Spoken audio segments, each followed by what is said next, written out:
English 2 class, we are reading Feed. It's a pretty good book. It's composed of 4 parts. We're still reading it. We're only in the 3rd part. We're supposed to have read the 3rd part. I've read the whole book. Read the whole book in 2 weeks. Considering my busy schedule, you would know that was a really quick time for me to read a book. I found it was really kind of sad at the ending.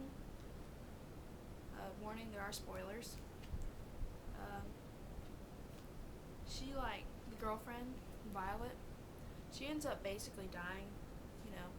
They never actually, in the book, it's never really described her dying. At the end of the book, it talks about Titus, the main character, being at her bedside, talking about the way she looks and stuff.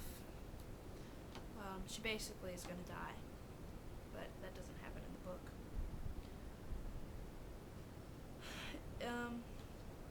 Here's a quick rundown of the storyline, basically.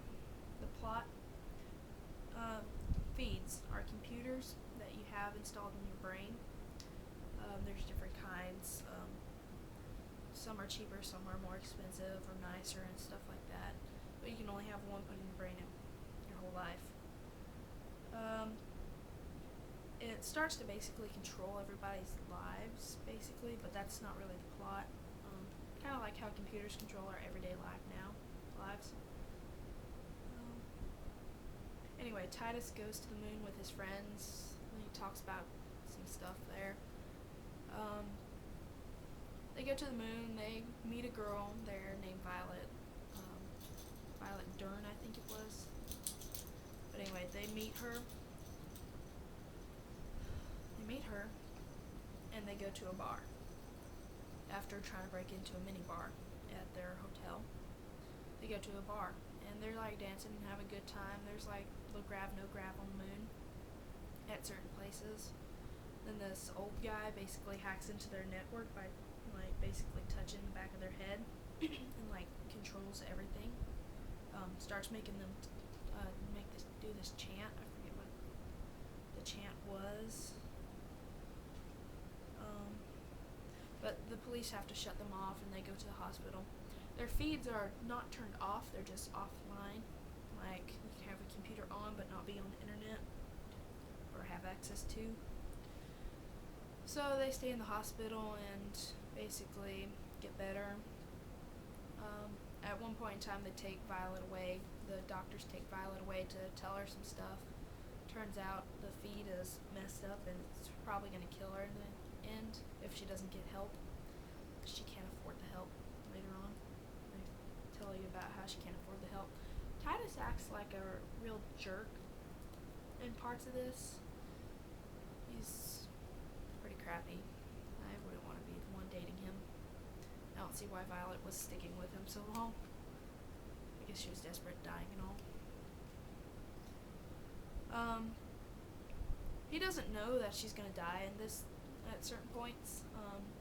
They're having fun and stuff, and then he finds out that she's basically gonna die. And he gets PO'd about that, and he basically starts acting like a jerk towards her and stuff, treating her badly. Really not very nice. Like I said, I wouldn't want to be the one dating him.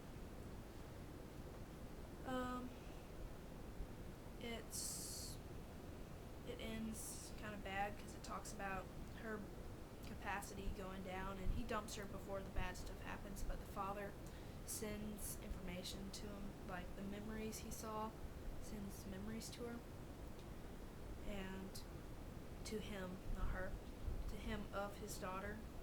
And there's parts where she starts losing control of her body, and she can no longer talk.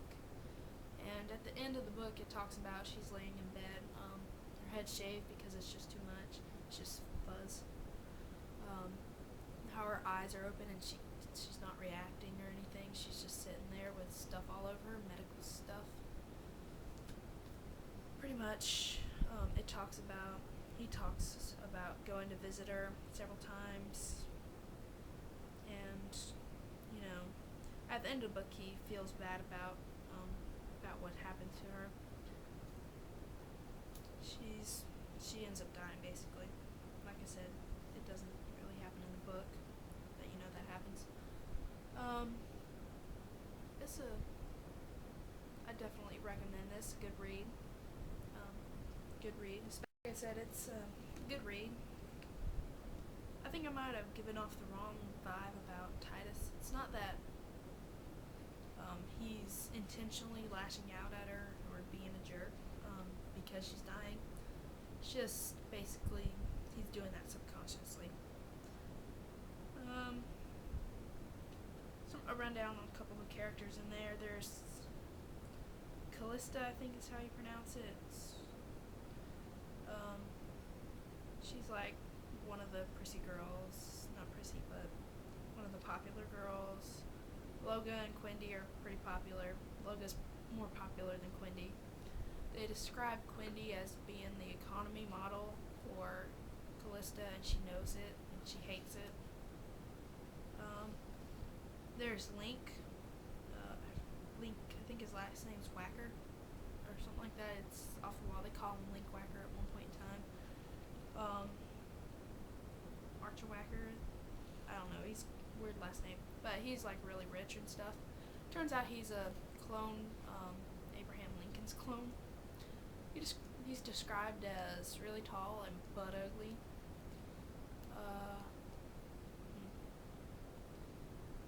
That's pretty much all the characters in there outside of the family of Titus and Violet.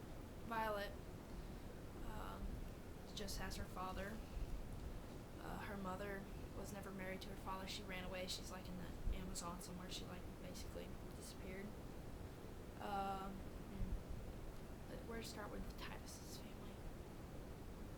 There's Smell Factor, his annoying little brother, which I could see strangling if I was in that family. Definitely. I don't like little kids as it is, or kids middle school or younger. I don't really like them. But, you know, he's really annoying. I can imagine. Then there's his father. He's a real pain in the butt. I wanted to say Batuki, but that didn't sound right. He's a real pain in the butt. And he's a jerk. Pretty much, I can see where Titus gets it from. He's only interested in, like, his work and stuff, it seems like. His mother seems like someone who doesn't really, you know, pay attention to the bratty little kid that she's basically in love with. That's, you know, she's the mom and that's the youngest kid, and that's all she pays attention to and only cares about is what she acts like.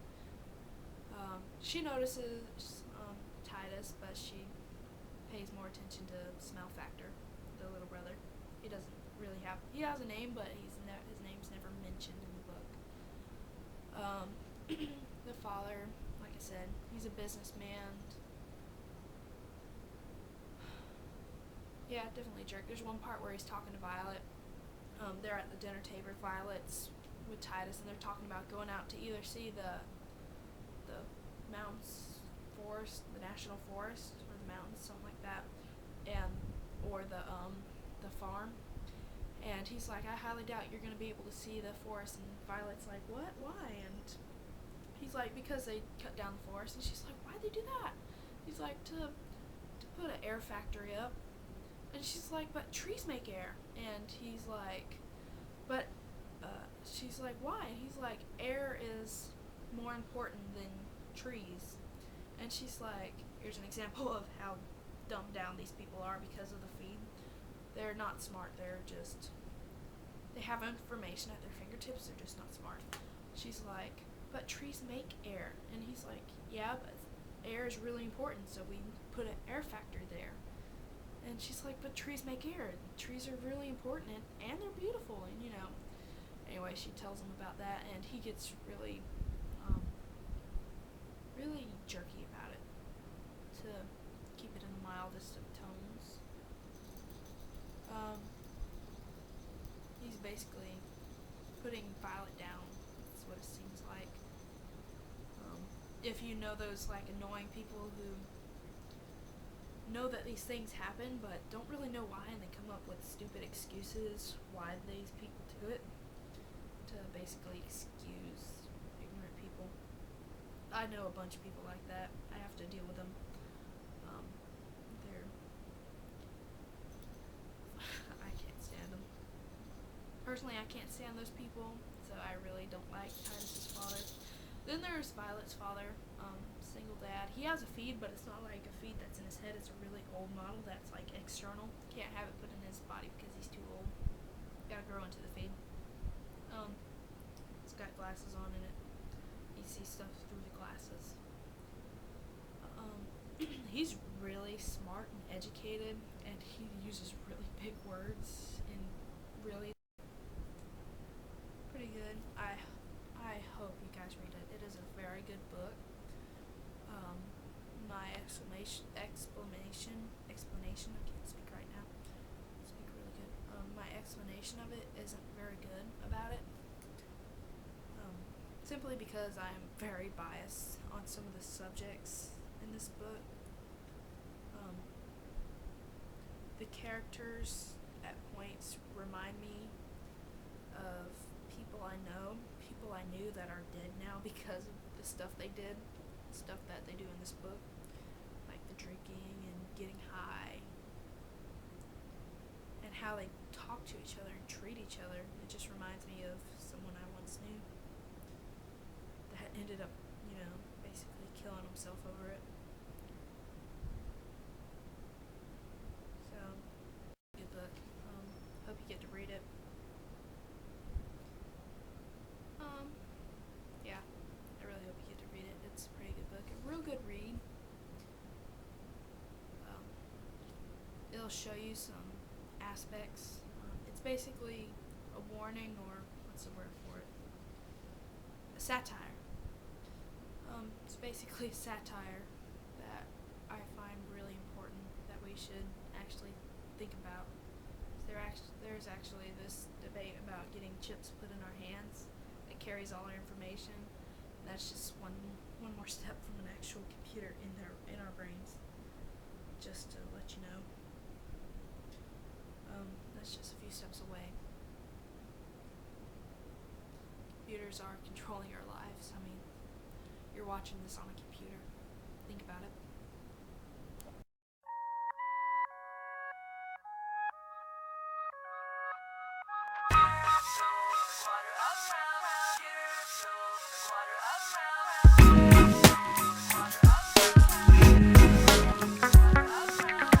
This is my brand new day starting now. I let go the things that weighed me down.